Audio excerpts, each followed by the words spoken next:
Back on the radio, Saturday mornings at 11:05. It's the Sue Ellen Sanders Show. With Sue Ellen Sanders. Hey, welcome back to our studios. I'm glad to be here. Not much has changed over the last year, but we do have our new WPSL TV, and that's pretty cool. In fact, as this show airs, we're already on YouTube. Just go to WPSLTV.com. That'll take you straight to our YouTube. And then just type in Sue Ellen Sanders, or you'll find it there. You know. And that way you can see the pictures while you're listening. And your guests, too. That's a cool thing. Yes. I got to start warning my guests to dress as they're going to be on TV, because sometimes I have guests who kind of say, oh, it was radio, so I didn't put on any makeup. Oops. Guess what? But my guests today always look neat and pretty. And I'm speaking about Kathy Mooring, who is the executive director of Graceway Village. And she has with her today as well Lynne Kahn. And she is a member of the board of directors and also a volunteer with some of the various programs that Graceway offers.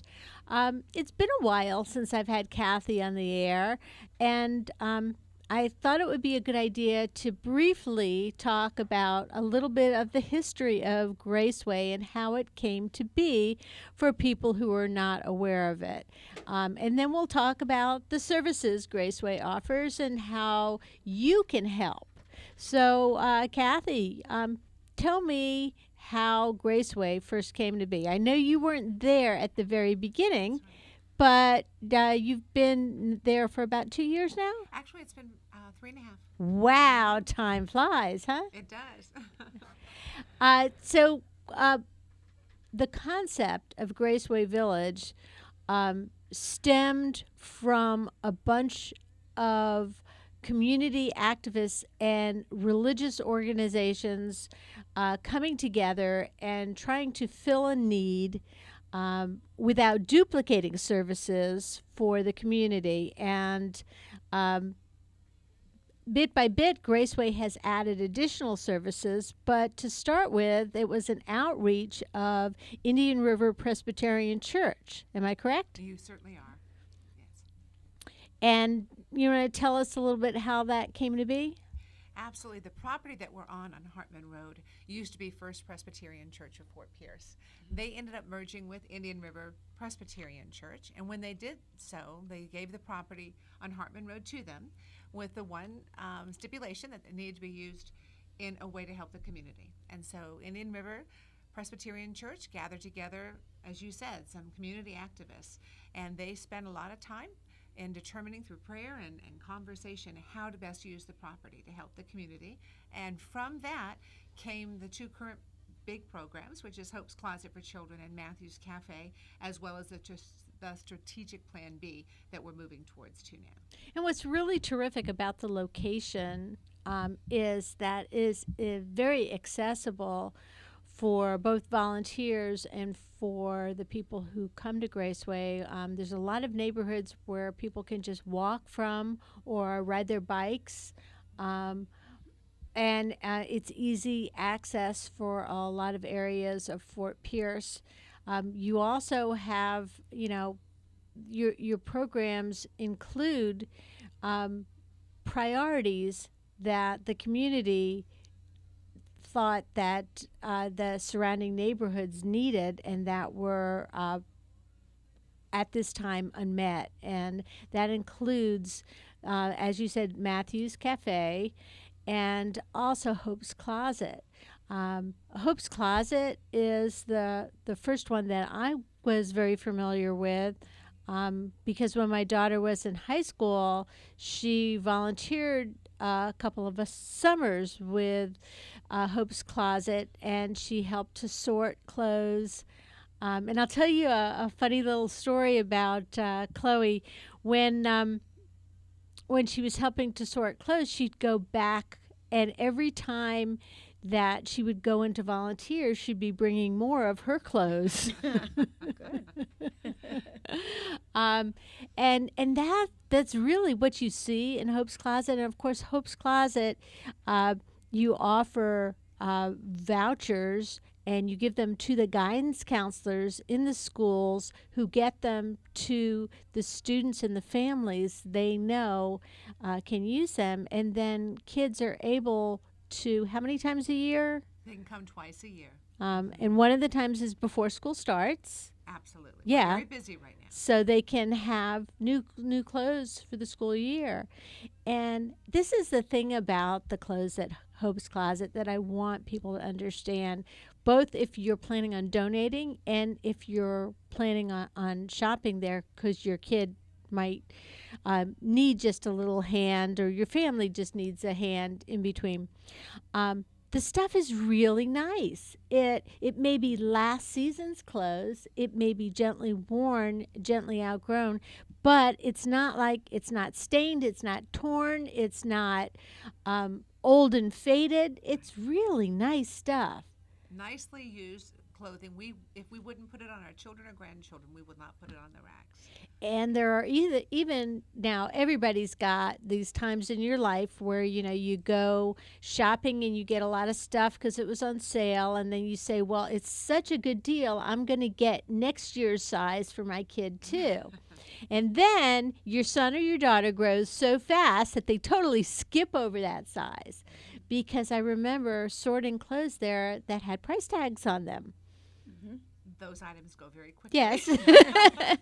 So and beautifully displayed too, nicely displayed, yes, like a boutique. It is. And the volunteers that you have that come in there and help the families and help the kids to pick out stuff get so excited too. They are, they get as thrilled with the kid that's got new light up sneakers as that little boy. So it's really cool. So some more details about what Hope's Closet offers and how to volunteer for that. Oh, I'd be glad to. Hope's Closet, twice a year, like you said, they can come in and shop twice a year, and they leave with 14 to 18 items per child. Included in that are 3 pairs of new underwear and new socks. We have started as of January this year when they come back, before they can come back for their next visit. They are required to go to 2 different workshops somewhere in the community with partnering nonprofits to take 2 workshops. And then when they come back, they'll show us verification of that, and then they can shop again. And what this has done, this has really brought us into partnership with a lot of phenomenal nonprofits in our area that offer additional resources for these families that many of them don't even know about, and they're now being exposed to that. So what type of resources are you talking about that they have to go take classes in? Okay, here's a great one. Tomorrow at United Against Poverty, there's one on basic budgeting. Oh. It's actually Thursday. It's not tomorrow. It's on Thursday. And so we're going to be telling them tomorrow when they come in, and they'll say, well, I forgot about it. Can I still shop? And we'll say, no, but here's some ones that are coming up. Coming up. Tomorrow you can go to United Against Poverty and take the basic budgeting. We've also partnered with the Parent Academy, who comes in every Wednesday, and they provide 2 workshops every Wednesday. So we have it on site. They can come in, they can attend the workshops, they can have a free lunch at Matthew's Cafe, and then they can shop. And so even if they don't have transportation, they can still shop just from your location. And the key to having them have to attend workshops in that 6-month period is that you want to make sure it's a learning activity for them too. It's Absolutely. A heads up. Improving their life skills. I was at a function at the Fenn Center this past Saturday, and one of our clients came up, and she knew about the workshops, and she wanted to come and shop, but she said she hadn't had a chance to go yet because she'd been taking her CNA licensing, and she wondered if that would count. And I said, absolutely. You've been working on improving your life. Yes. And we will certainly count that. In fact, we will count it more than just for one visit. Right. Because it's so many additional hours. Yeah. So our goal really is to get them to start making more of an investment into their life and their circumstances in hopefully a very positive way at the same time. That's awesome. Well, I also want to mention, some of the Graceway under your leadership specifically, but in more recent years has done more partnerships with the community. And one of, I think, was it the first annual, the teacher back to school? Expo. Yes, the absolutely. I saw expo. you there. It was wonderful. And some of the teachers were saying, oh, it's a teacher expo. I go to lots of teacher expos. No, this was not like any teacher expo you've ever been to before, because what the teachers were invited to come do is to come and visit the tables of different United Way and other community agencies, nonprofits that were offering different services that were things that they could share with their students, go back and share with the other educators at their school or their guidance counselors or other people at their school, and they picked up information on services like what the Boys and Girls Club offers and what Parent Academy offers. And the teachers have a lot on their plate as far as what they need to communicate to their kids. But you will probably never meet a teacher who doesn't connect with their student in more ways than just with their education. And when you see a kid that is needing help, and you're able to pass along a card or just a phone number or something to the parent in a parent conference or on the telephone, the parent is very grateful for that information. And especially if you are passing along information from the community, it's a lot less embarrassing for the parent to take that information and then go meet with the organization than it might be for you, for example, just to bring in a bunch of clothes for a kid that needs clothes. That would be embarrassing for them. But to be able to go and shop at Hope's Closet or get information, if your kids are going through, I say your kids are going through, if the parents are going through a divorce, the Castle programs for High Hopes are awesome, and they're school-based. So those are the sort of things that, not every teacher might know. And the teachers are on the front line, so they know which students need help a little bit faster than maybe the guidance counselors would know, because they see them every day. Yeah. So for them to have that information is very important. And you're teaching now too. Right. You're back in the classroom. And as an English teacher too, a lot of times English teachers find out information through their writing. Absolutely. Whether you're having the kids writing a journal and they just happen to say something, or whether they're writing an essay and they're commenting on something in their past, you get a lot of information. And you don't want to do anything to embarrass them or harm them, but you might, in a conference about their writing, just say, I know about this organization that, might be able to help you.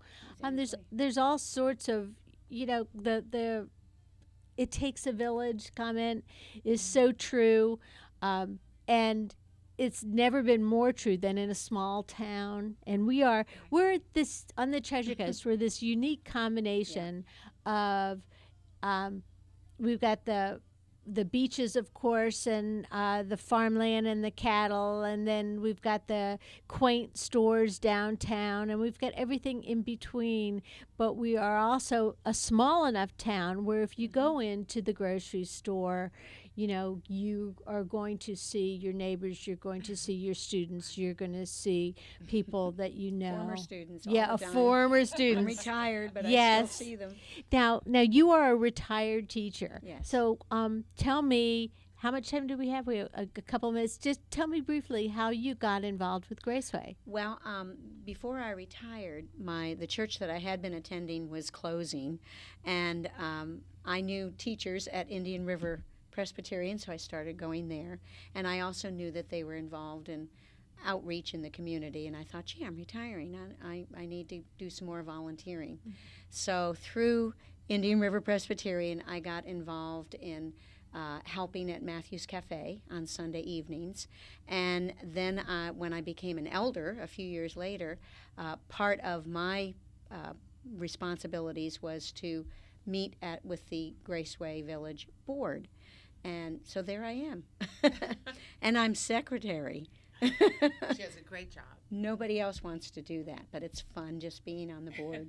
It really is. And being involved, and you know, it's a great you know, board. as you said, when you're a teacher, you're usually in there because you want to be involved with the community, and this is a way for you to be involved in another way. We're talking to Kathy Mooring. She's executive director of Graceway Village, and also Lynne Kahn. She is a member of the board of directors, the secretary of the board of directors. You're listening to the Sue Ellen Sanders Show, and I'm here every Saturday at 11 o'clock, 11:05. We're going to take a brief commercial break, and then we'll be back in just a minute. Stay tuned.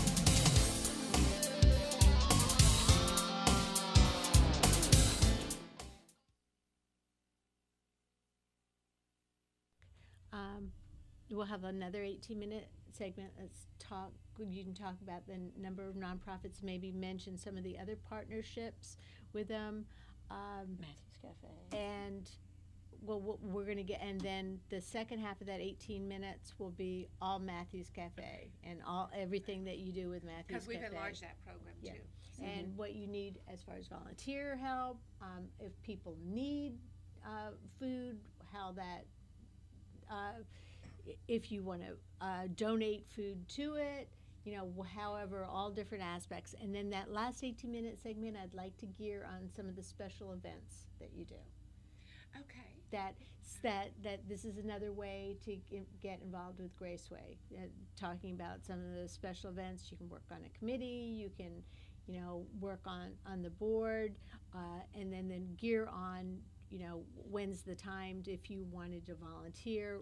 Reiterate if you wanted to volunteer at Matthew's Cafe, where you would do that, how you would do that. If you wanted to bring in clothes, how you do that, and kind of wrap it up toward the end. And bring in the transitional living facility for homeless families. Yes, Our yes, that's vision. right. Yes, Yes, Our future that would- vision. So we'll see how the time goes with the discussion, and that'll either be at the end of the second segment or at the beginning of the first. Okay, wonderful. Third. You lead, we'll Okay, follow. okay. Absolutely. Yeah, we're ready.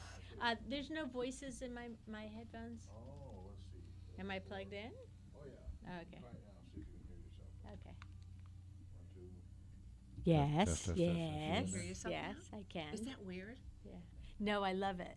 I do, yeah. It makes me feel very warm and fuzzy and secure. Oh, It's like I'm in a cocoon. Oh, yeah. that's great. Yeah. Yeah. Especially for radio people, that's our comfort zone. Yeah.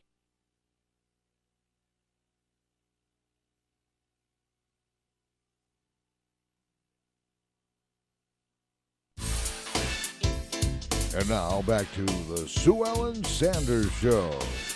Welcome back. And if you're just joining us, we're talking to Kathy Mooring, the executive director of Graceway Village, and her member of the board of directors, who is also a former teacher and a volunteer. And Lynne Kahn is here with us, and she was talking a little bit before the break about how you got involved, how you kind of made that segue from being a retired teacher to wanting to give back to the community. And of course, this at Graceway Village, there's so many different options for your volunteer service and what you can do. We talked a little bit, actually a lot, about Hope's Closet and the services that you offer the community through Hope's Closet, and the families get to come, and it's a voucher program, and they get to come and shop twice a year, and they're referred by the school guidance counselor, so the teachers can tell the guidance counselors, you know, that this program is available. And then the shopping all takes place on Wednesday. But you also, you know, when you're thinking about the big picture in life, what families need, they need a roof over their heads, they need clothes on their body, and they need food in their tummies. And that's how Matthew's Cafe came about. Absolutely. Before I jump into that, I do want to emphasize also that they can also receive vouchers from many of our local social service agencies. The foster system, every time they place a child with a foster family, they provide vouchers. You've got Mustard. We partner with Mustard Seed, Salvation Army, United Against Poverty, and quite a few churches as well. So there's more than just the guidance counselors. We're very thankful. Close to 100 different referring agencies right now. So about how many families do you serve for Hope's Closet alone? Last year we closed very close to 4,000 children. I knew you'd know the answer to that, so I felt really good about asking that question. It's all the grant writing. It's the grant writing, yes. And so a couple months after Hope's Closet was opened, we then opened Matthew's Cafe. There's a wonderful food kitchen through Sarah's Kitchen, Monday through Friday, and we do partner with them as well. But there was nothing on the weekends that provided a nutritious hot meal. So Graceway Village chose Sunday in order to make sure that children going to school the next day would have some sustenance in them from the meal before, if that was the case. And so we serve every Sunday, we serve anywhere from 85 to 120 individuals, and that's not including hot meals we deliver as well. Lynne works at Matthew's Cafe every week, every single week. She knows the people very well. Yeah. And when we say every Sunday, we mean Easter Sunday. Christmas was on Sunday this past year. We were open and served meals. Absolutely. So, I was there on Christmas. I want to tell a little story. Okay. I went early, and I was returning from the dumpster, and I looked over, and in the back of the building, there was a mother with her 2 children using the hose to bathe. And so I went over, and I talked to the children especially. I said, Santa's coming for dinner at 5 o'clock. I hope you can come. I will always remember the little girl's face. I don't know why hers, but for whatever reason it stuck. And the mother nodded, and then I watched them walk away into the woods because it was still early. They did come back for dinner, and Santa did get to visit with the children. Those are the motivating moments. Those are the motivating moments. And I know why you were looking at that little girl, because you're the mom of 3 young women who were once little girls too. Thank you for catching that. I hadn't even thought of that. Yes. You were right. Yes.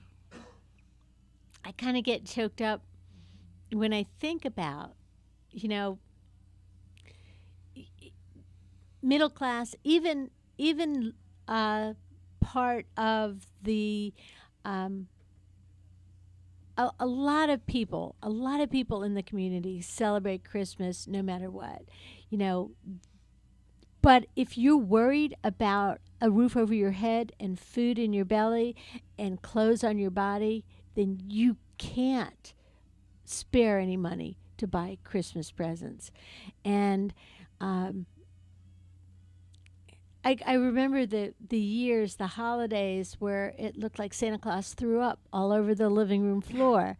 And I think about what a waste that was, because especially when the kids are little, because there were several years where my daughter was most interested in the gift wrap and the boxes. Very true. Very true. Every year, for Christmas or after Christmas, we would clear stuff out. And that would be part of, what toys don't we play with anymore? Now, I will say that really we had to wait till the kids were 4 or 5 to ask them to participate, because if you asked them when they were 3 years old, they played with everything whether they did or not. But we would put aside some toys that didn't get played with, but even as your kids get older, you tend to overbuy on Christmas. We certainly did. So if you find that there's something that you got that just didn't go over well, this is, maybe if it still has a tag on it, and is that how you got the toys that you gave away for Christmas? How did you get the toys? So I'll can be you? very honest. Yeah. Matthew's Cafe director, Peggy Hennessy, she was really the instigator with all of it. She was very motivated. She put out emails and she notified all of her volunteers that she was doing a toy drive. And they came in abundance. They had They an did. abundance of toys. Actually, there was more presents than we did have children, which Oh, was great. yes, it's a great So problem every to child have. got to get something, Yeah. and Santa was there. So I give Peggy full and absolute Yeah, credit, as well as yeah. all the people who brought in this stuff. So, you know, I think I was talking about with a friend of mine, millennials, and that millennials kind of get a bad rap for, About a lot of things. yeah, a lot of things, and, being spoiled and taking things for granted and just not working hard. But I've got to say, as a parent of two millennials, that it's not always about those kids. It's about how those kids were raised. And, when you go out and you see kids in that generation, the 20-somethings that don't have manners, or they're pushy and selfish and lazy, it's not because of their age. It's not because of the fact that they're millennials. It's because their parents let them be raised that way. And that's my little commercial about responsible parenting. Yes, my kids are overindulged too. And it's our prerogative as parents, if we're able to be able to do that. But you also have to have them be a part of community efforts like Hope's Closet and like Matthew's Cafe, so they see that there's a whole other world out there of kids that didn't have everything they want, and the importance of sharing. And I think you need to do that at an early age. And we do get volunteers who will bring their children with them. Not tiny young children, but old enough to be able to push the dessert cart Yes. or walk with mom and carry drinks to the table.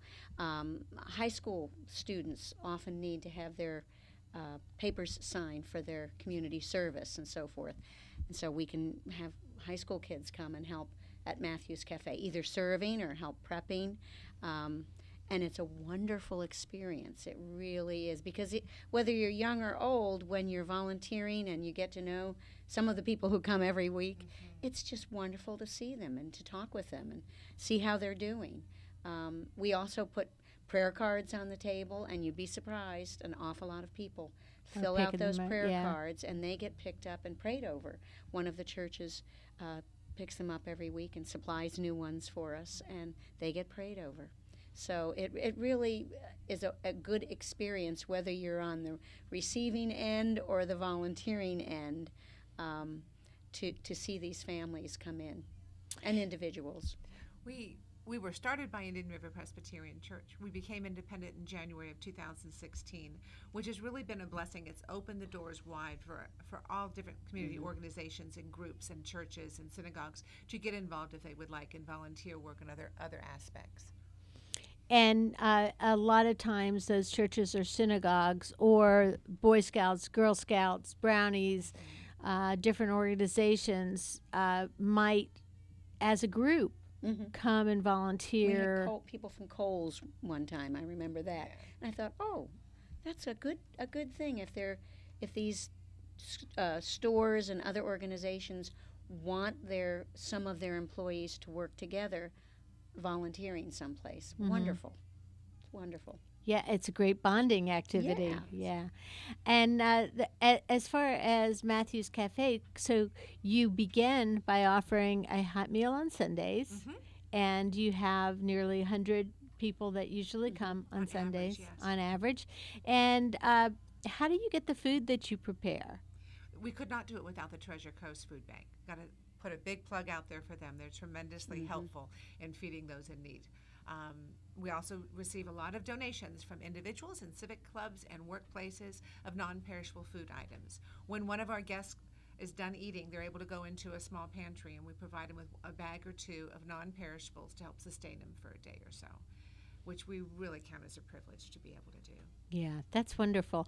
How about donations from restaurants of food that is unused? Do you use any of that? We do not get that too often. A lot of the problem with that is the timing has to be right because we have to look at how long was it sitting out, how old is it already, and when will the next time be that we serve. So we certainly have to worry about the sanitation of all that. But also there's transportation issues. I might get a call at 6 p.m. on a Saturday night that some function or some restaurant has all this extra. Do I want it? Well, if I don't have a volunteer to pick it up and take it to the facility and get it into the refrigerator, it's a little bit more complicated with that. If we know ahead of time, then we can plan accordingly. Publix, we get wonderful desserts About and 250 pounds of food from Publix every week, breads yes. and Yeah. desserts. My Wonderful. goodness. Well, wonderful. So you mentioned that Matthew's Cafe also expanded into a home delivery service for people who could not get there. Tell me a little bit about that. Thank you. We're heading towards the end of the first year of doing this. There are actually 3 public housing communities in Fort Pierce that are just for seniors and the disabled. And so when we received the grant from Allegheny, we were able to reach out to them, and we vetted the individuals who were interested.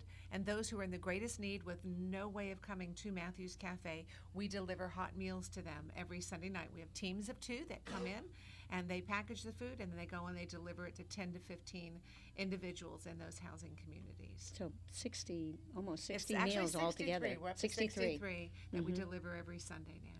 And now also on Wednesdays, because a lot of times people are coming there anyhow with vouchers to shop at Hope's Closet, you also open the doors and serve lunch on Wednesday. We do. Every Wednesday. And I was privileged actually to come and work in the kitchen and coordinate one of the Wednesday kitchen activities. And that was really cool. The people who came, there were a number that brought their families, and there was one woman who came in. She had her 2 little girls with her, and one of the little girls, and then they eat. It's a hot meal. It was pasta and salad, and with meatballs, and then they have the opportunity. They could take some of the fruit that's for dessert with them if they want, or a loaf of bread with them. So I was watching this one little girl, and she had the apple in front of her, and she was just kind of looking at it, and her sister was eating it, and then she smiled, and I saw that she didn't have any front teeth. So, it was just, of course, the age. So I went out there and I said, "Would you like me to cut your apple up for you?" And she was like, "Yes, that would be wonderful." And so I just sliced it into little pieces, and I was telling her the story about how my daughter, even though as she got older, her front teeth grew back in after they came out, she still prefers to have her apple in slices, and but it was nice visiting with them. And I think about that little family and how it just was so casual and not, I'm serving you, I'm giving you something. It was just kind of like, here, you want me to cut that apple for you. Absolutely. And she was just very happy about it. And then we gave her some, and then at the end of the lunch period, when we closed off at 1:00, we took some of the leftovers and put them into to-go containers and let the families that were there take the leftovers with them. Nothing gets wasted. Nothing gets And, wasted. I want to mention the fruit. You brought that up. We tend to think that sometimes the small donations really do not make an impact. We were able to have fresh fruit at every lunch all of last year, the last 12 months, because of a small grant provided by the Port St. Lucie businesswomen. Mm-hmm. Just That's for wonderful. Fruit. Yes. We're not normally able to purchase the fresh fruit. It's just an expenditure that our budget doesn't allow. But because of their generosity through their grant, we were able to have that. Mm-hmm. That's wonderful. And, the nice thing about the whole fruit is it's something that, mom or dad can just put a couple apples in their purse for later. And, it's something that the kids can have later.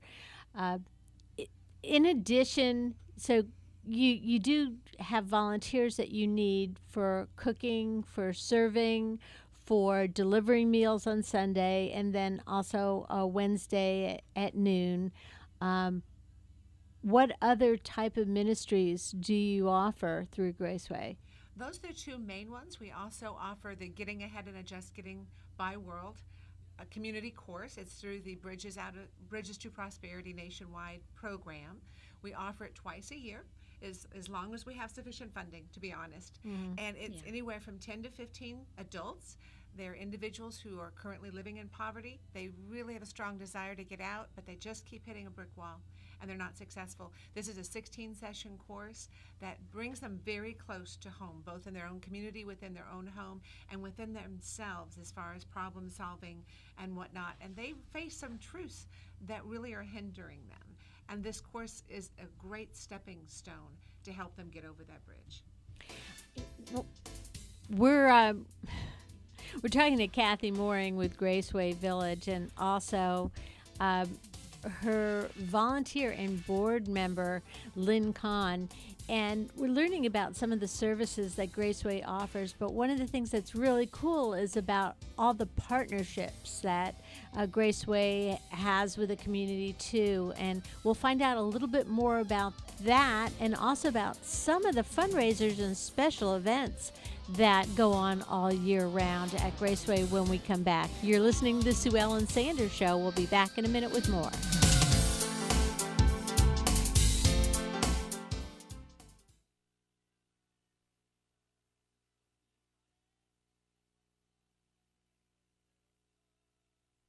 Future, Okay. and then any special events, and then just hit toward the end when he says 5 minutes, we'll hit the high points of reminding people how they can get involved and what they can do. That sounds and great. take Donations, advantage of. Is there anything else that you'd like to mention that we haven't covered yet? I think we're going to cover it in this next section, which is really great. Okay. Thank you.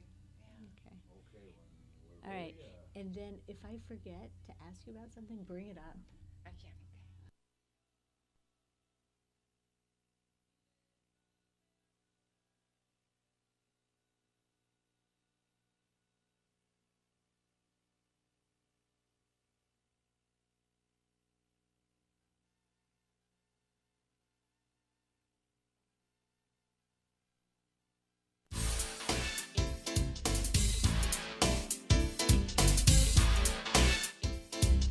And now back to the Sue Ellen Sanders Show.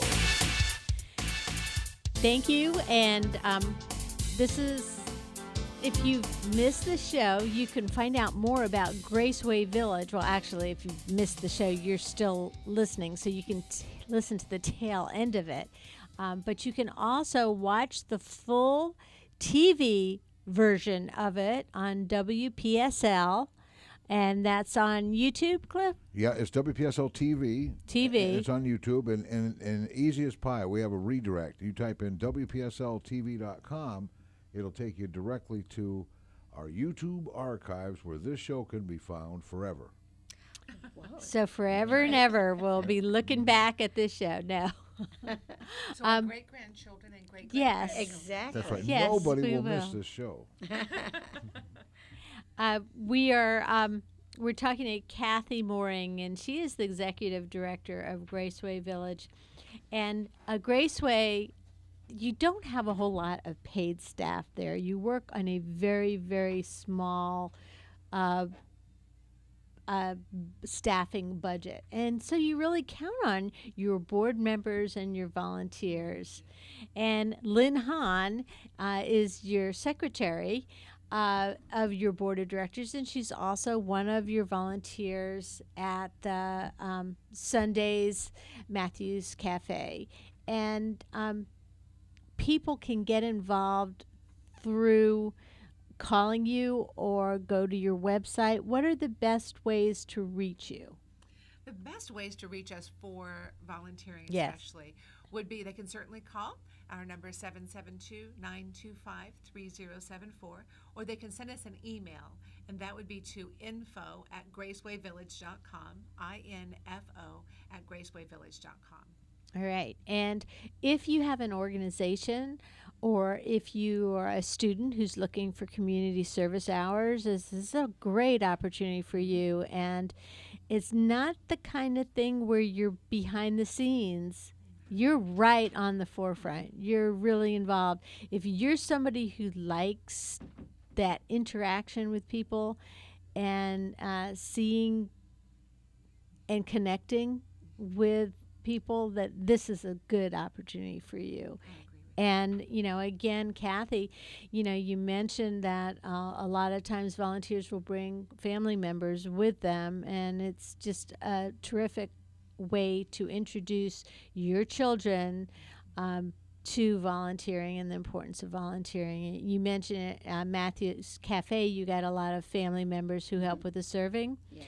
But also at Hope's Closet, boy, those teenage girls just love to get out there and help the families that are coming to shop at Hope's Closet and go through the clothes and sort the clothes and, get excited about the clothes. And also clean their closets out at home and bring you the clothes. And we really need skinny jeans right now. Okay. Because that's what the girls are wearing.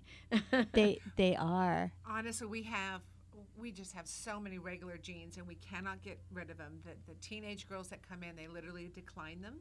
And it's because of the generation that we're speaking to there. You and I probably have a variety of styles of pants. Yes. Mm-hmm. But at the age of teenagers, if you're not wearing skinny jeans, then it's like wearing a label on you that you are greatly without. And we don't want that for these kids. So we've got to call out there for as many skinny jeans as we can get in. Well, I remember last year you did a jeans drive, or was it a couple of years ago? Probably a couple of years ago. Okay. With the kids coming back to school now, next week, this might be a good idea to put out to, especially the high schools and the middle schools, I agree. because not so much jeans at the beginning of the summer, because a lot of the kids are wearing maybe shorts, uniform shorts or regular shorts. But then, there's always a time where you get that first chill in the air, or you put your jeans on and you don't realize that your kids' jeans don't fit them anymore. So all of a sudden they pull them up and they can't get them over their legs, or they're 5 inches too short because they grew 5 inches over the summer.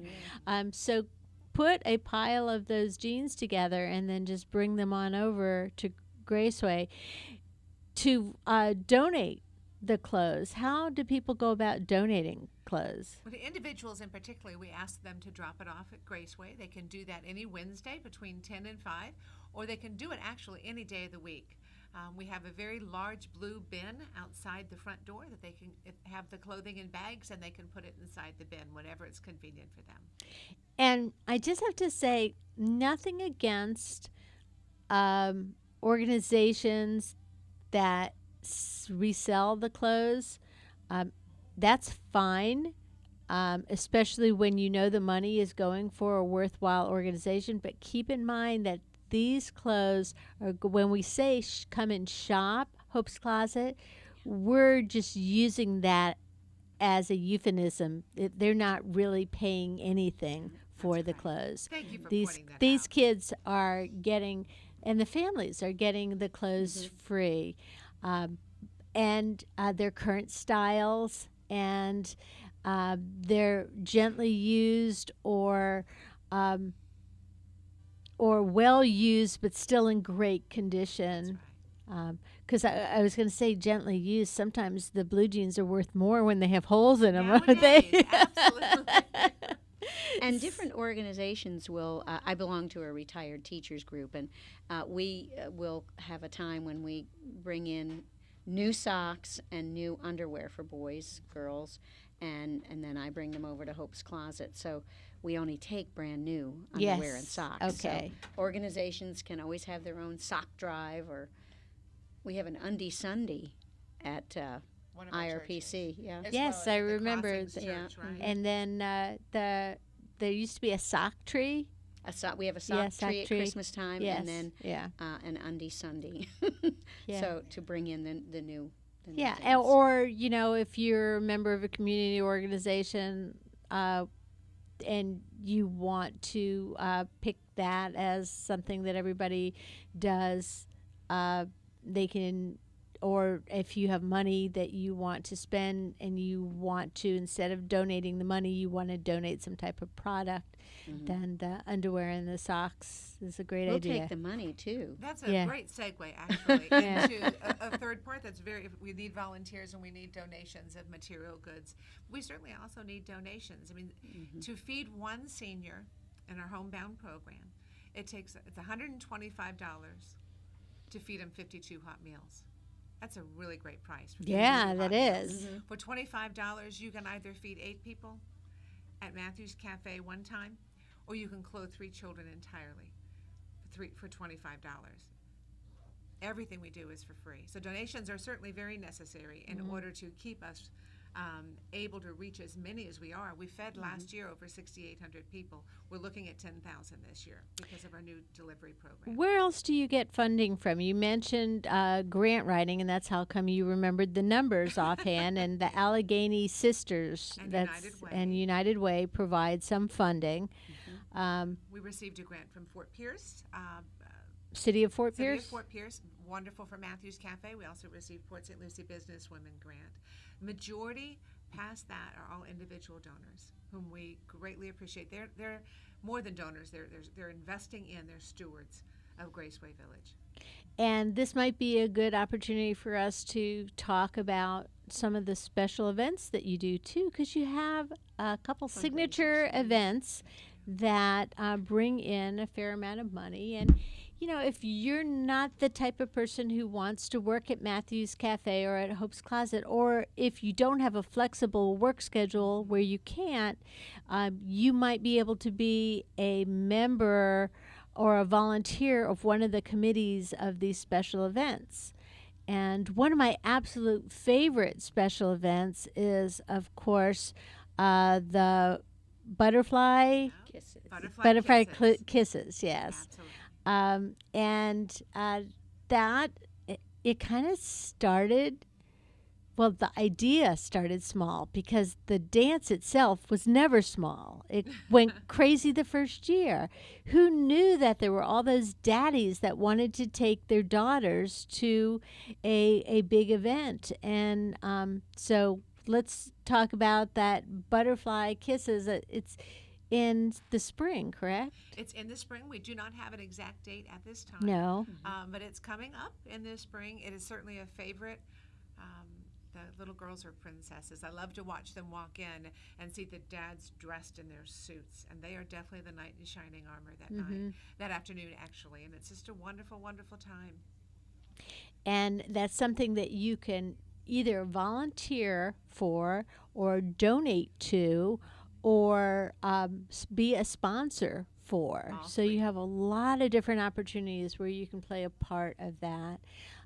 But the little girls and their daddies that come to the dance, they pay a pretty penny for a special event that is, a ticketed event, and it's a beautiful location at the Pelican Yacht Club, and the little girls get all dressed up, and like you said, the daddies wear suits or nice pants and a tie, and then they dance them around, and then they have a silent auction that they can bid on different things.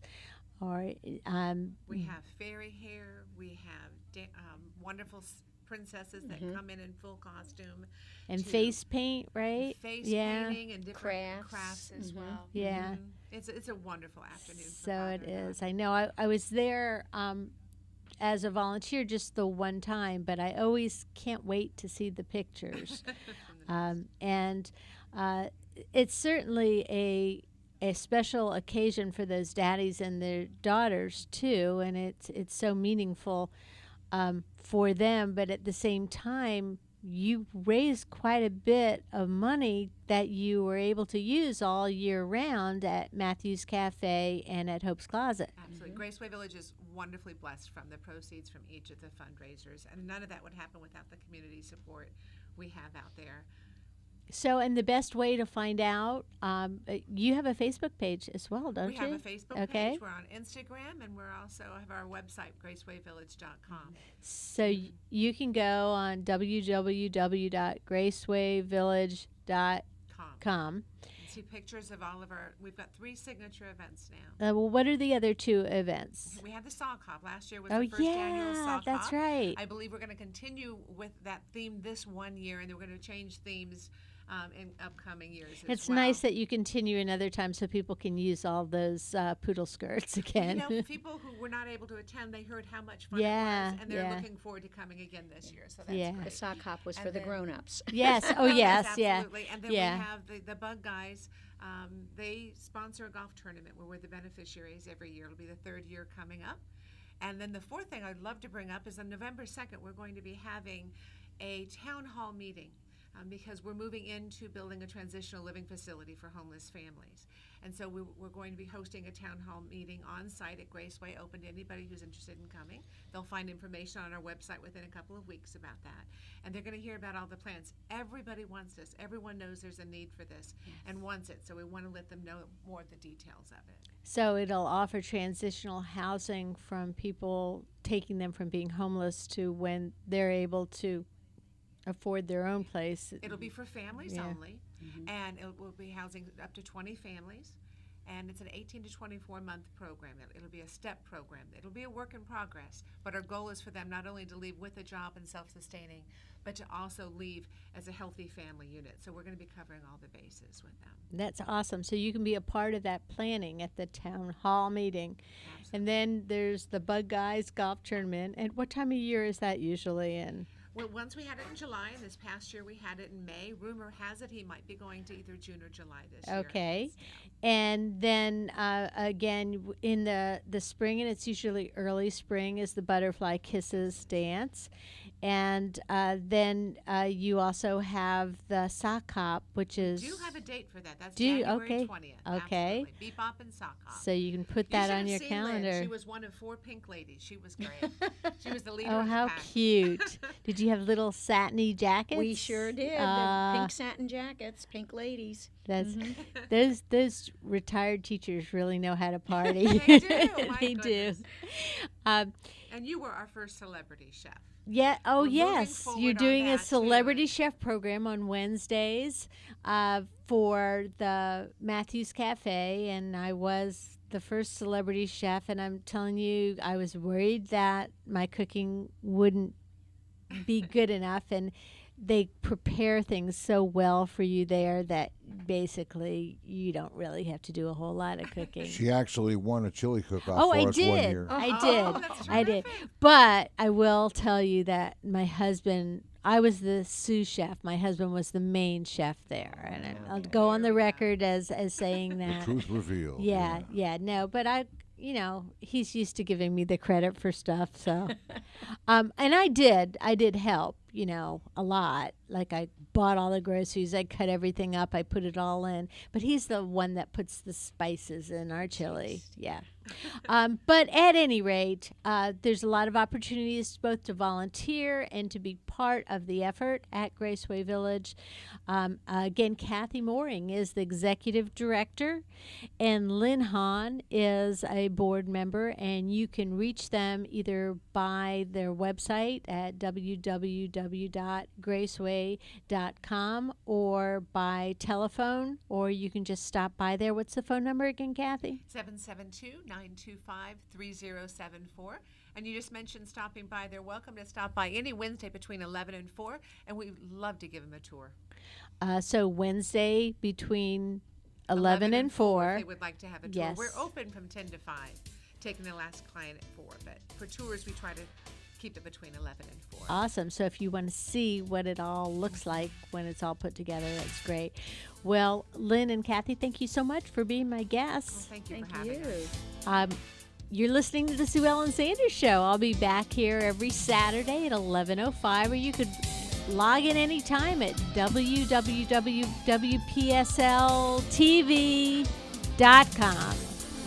Have a great week. We'll see you next week with more. Catch Sue Ellen Sanders Saturday mornings at 11:05 right here on WPSL Port St. Lucie.